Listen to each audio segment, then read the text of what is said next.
Okay, so today's video is going to be how to do spark plugs on a Chrysler Sebring 2.4 liter and possibly putting a stereo in later. So anyhow, take your cover off like so. You're going to have security tabs right here. You got 4 of them. So you're going to want to take a hook tool or a flathead and just pry these back. You might even be able to use your nail. Sometimes you can. What I would do is I would get the hook tool. So I'll show you that. Okay, and by the way, these Canadian Tire lights, they're awesome. But if I take this hook off here, it just spins and points the light up that way. So they're cool if you take a tie, or a bungee cord it to there, and it'll hold it there. So okay, now I'm gonna start off with doing those clips. Okay, so I'm just gonna take my flathead. There's actually a little bit of a spot there where you can kind of get in there and push the clip back. Just like that. Now the clip's back. You can see it's a little bit further back. So let's do the same thing. Push these clips back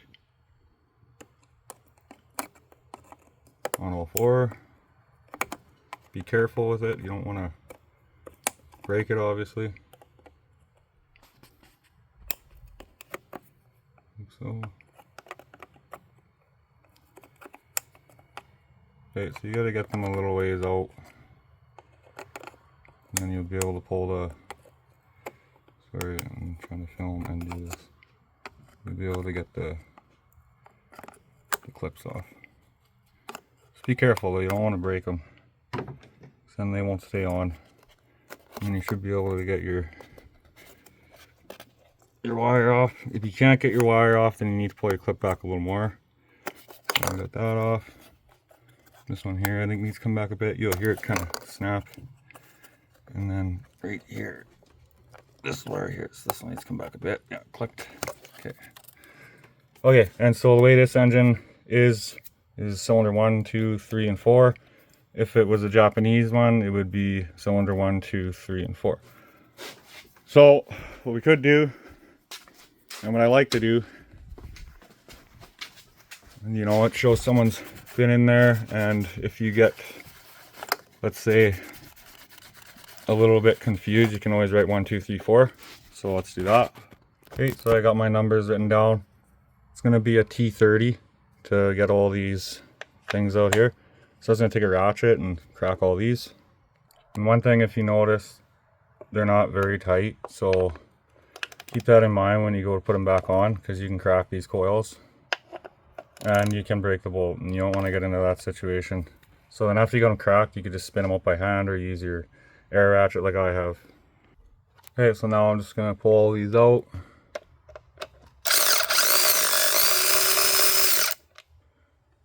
There we go.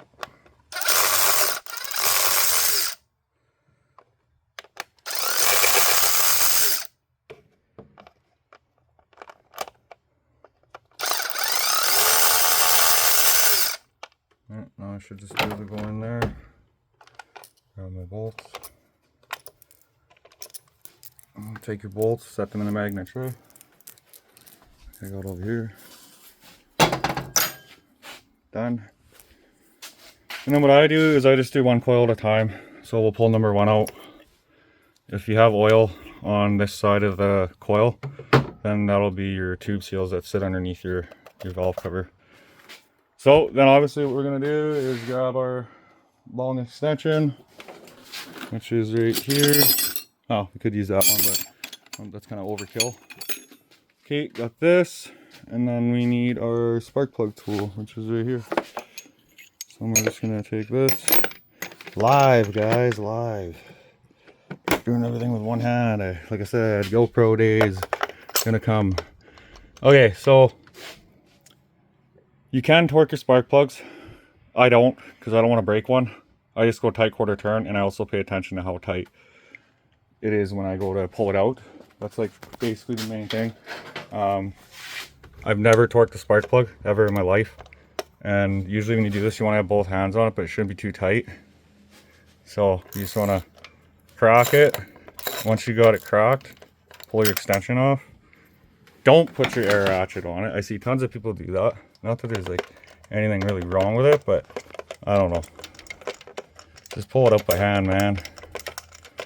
Okay, so what we'll do, I think I might be missing my rubber thing on my lovely spark plug socket.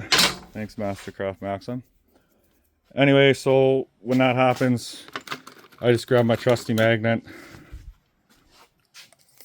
like so, pull her out, have a look at her. Usually I'll bring up the spark plug chart and have a look.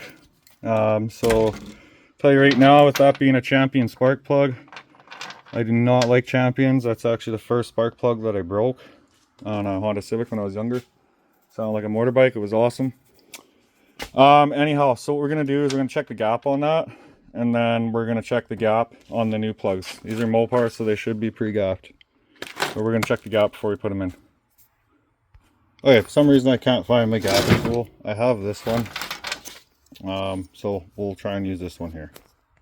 Okay, so I'm just gonna drop plugs in, and then I just pull my magnet off of it. And we're gonna go in with this, make sure that we can feel it thread in. So once you have it thread in, I always pull on it to see. You can always, if I don't have my one tool, I'm just gonna go, so I can't pull it out, so that means it's threading in there. So what I'm gonna do is just go tight.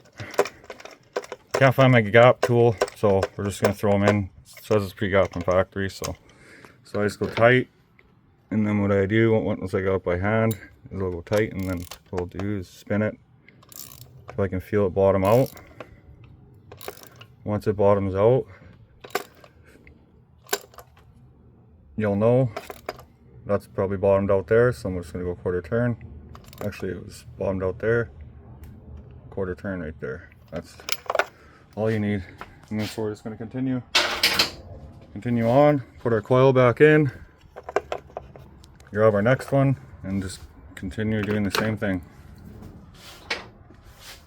Pull our spark plug, we'll position off. Just gonna be careful when we're pulling it out.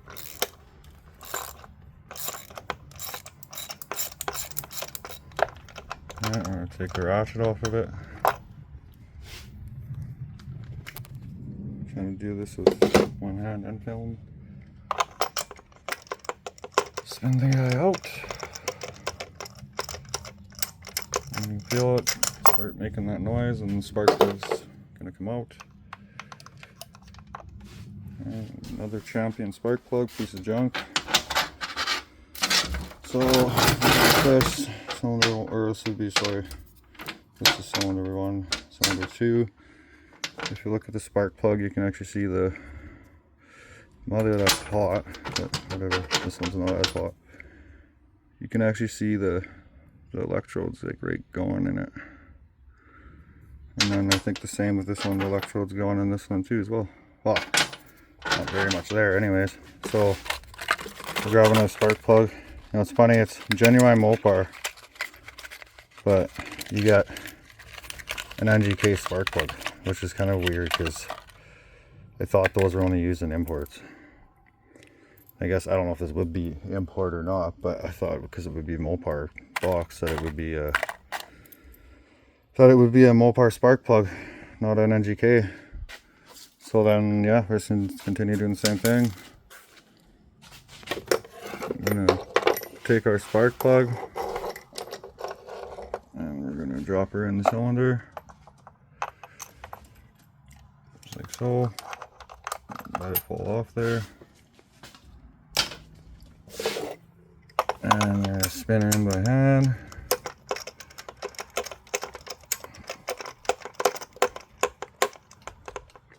It stops. And we're going to go tight until you can feel it bottom out. That's probably bottomed out, so then quarter turn. Right there. So we got 2 done. And this is how I do it. I just go in sequence.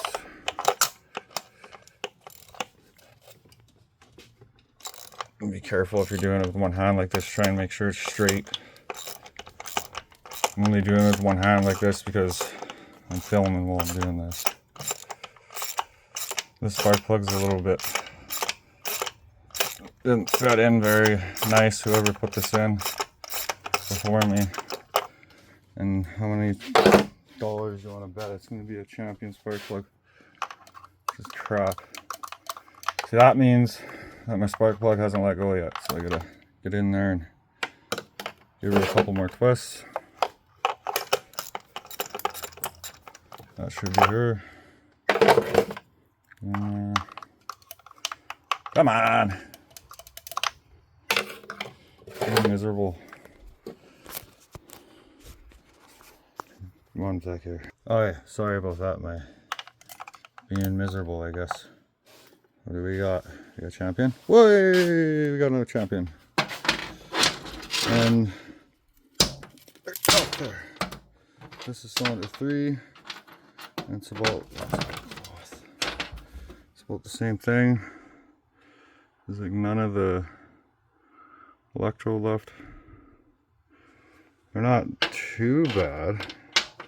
Like there's no oil on this. There's no oil on the cylinders on these. So this is 1, 2, and 3. So surprisingly, there's no oil on them. So the valve stem seals and the rings seem like they're good. So now we're just gonna grab our next spark plug. These are 3 gaps. So we're just gonna pick her up with our magnet. Trust the magnet, trust the magnet. And then we're just gonna drop it in there. You could put anti-seize, you could put electrode grease if you want. What I could do is just put like a little dab on the boot, so I might do that. And then that way there's a little dab on there. You could put thread, what the hell is it, that anti-seize on there, but I mean, you don't have to, it's not like required. And like I said, I'm just gonna go ahead and press it in until it stops. And we're gonna keep going until it bottoms out. That's like pretty well bottom out there. So I'm gonna go quarter turn, and that's it. Try and see if you can move it anymore. Nope. Good to go. Okay, so we got 3. So now we just gotta do 4. Same thing, rinse and repeat. Oop. Just gonna kind of. So I'm trying to keep it in the center because you do not want to push at an angle like that, because that is how you're going to break a spark plug. And you do not want to do that, because then you're going to be having fun. And you're going to learn what cars is really all about. Oh, that's fun. Oh, right on. There, we got a bloopers. We actually just keep that on there. Okay. Whatever. Because now CapCut or whatever that I'm using, they put my videos in 720, so I just, yeah, I'm trying to just keep it original, or I don't have to cut scenes and stuff like that.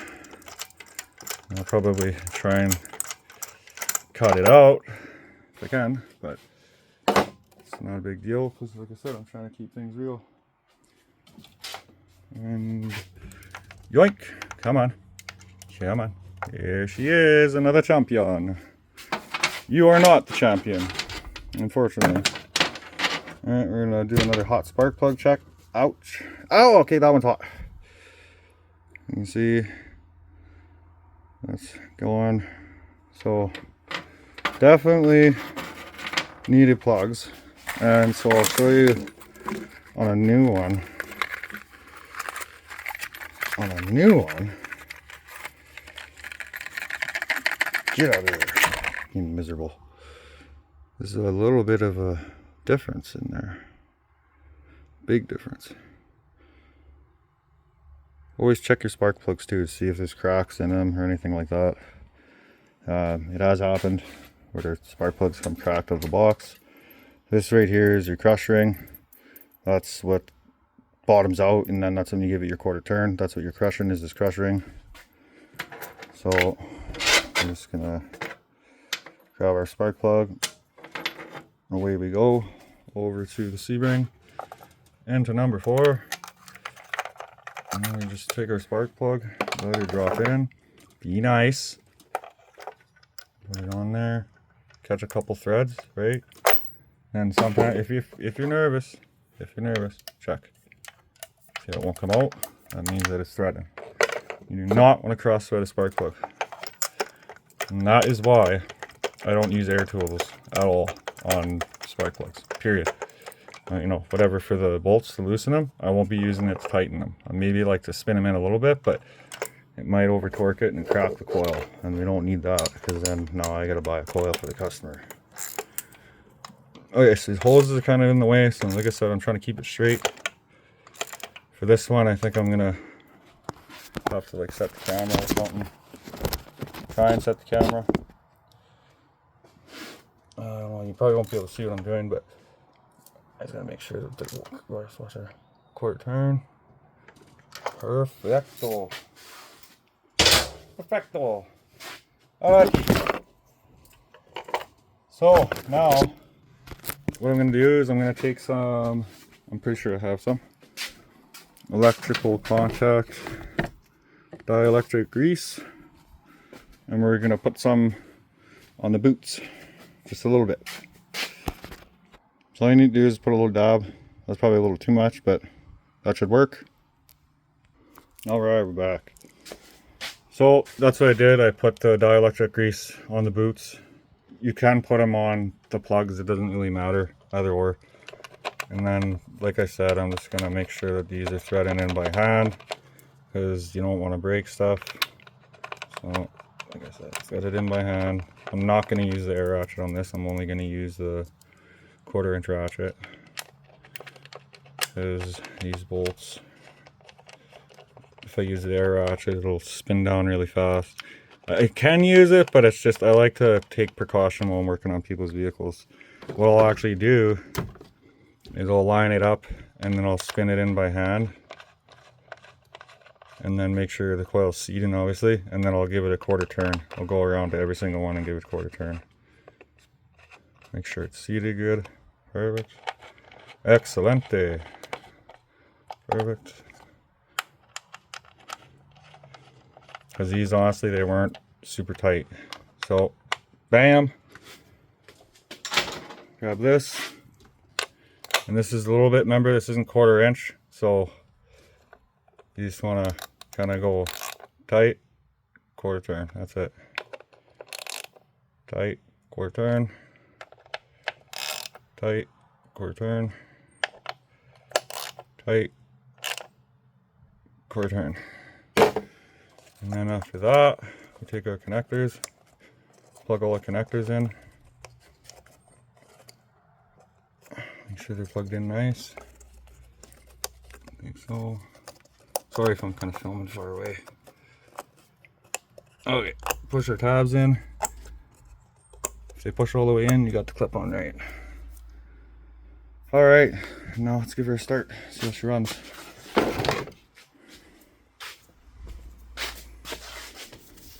Oh, this thing didn't run very well. It ran okay, but see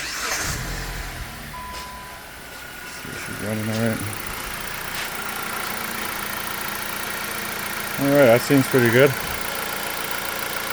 Doesn't seem like she's missing.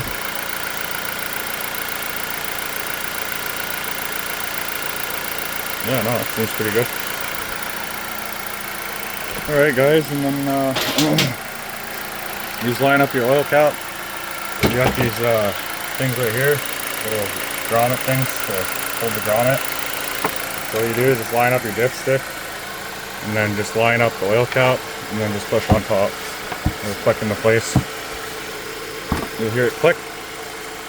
Front one usually won't want to click. Just kind of got to force it down. Watch the dipstick though.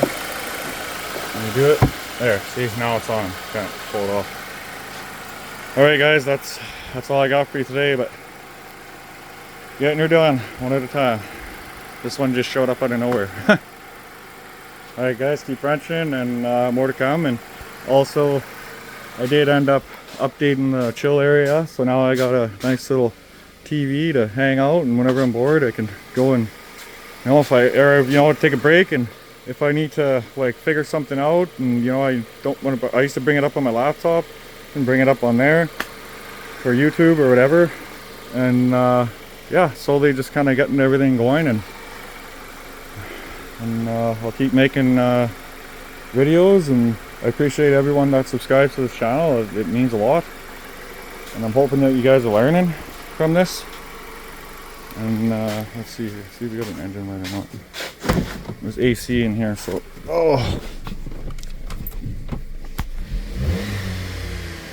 okay, so we got no tack. I wonder what that's about. We got no tack, but he also pulled all this out. Oh, whoops. He pulled all this out, and I don't know if him, Jesus God.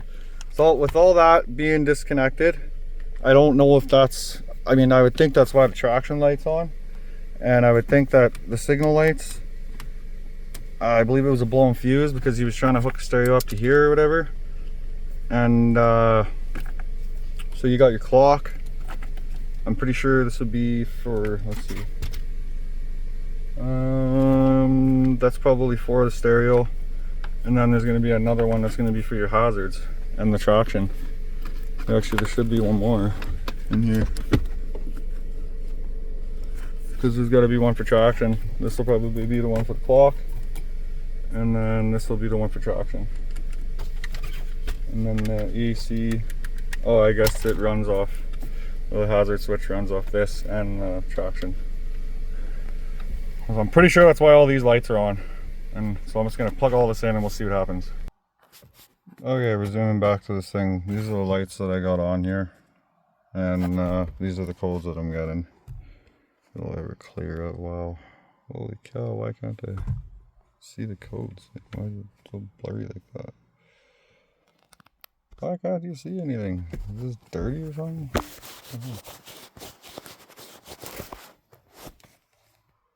Anyways, I don't know why it's not showing that, but it's saying the starter control circuit open, lost communication with radio switch bank module. So I already tested for the alternator, the starter, the battery, all that stuff. All of it checks out. So I'm not entirely sure what's causing all this, but we're gonna clear it for right now. And we'll see what comes up. Lost communication with radio, occupational restraint controller, and TIPM module, of course, BCM. So I wonder if that's what's maybe causing everything here. What I could do is I could disconnect the battery and then do a reset, but I'm curious to see what happens when I throw this stereo back in. But anyhow, I think Buddy, he's going to get me a stereo, so if he's got me a stereo, I can make a video on how to wire in a stereo. That'd be pretty cool. But yeah, as for how this car runs and stuff like that, it seems pretty good. So, I mean, we'll do a system scan again. We'll see what comes up, which crazy how this screen isn't popping up on the, oh, so you can see it from an angle there. I don't know, the light, what is it? See, whatever. Anyways, these are the lights that are still on, and there's no problem with the charging system or anything like that. So I'm just gonna look and see in the PCM if there's any misfires or any of that stuff going on. And yeah, thanks for watching, guys, and looking forward to making the next video.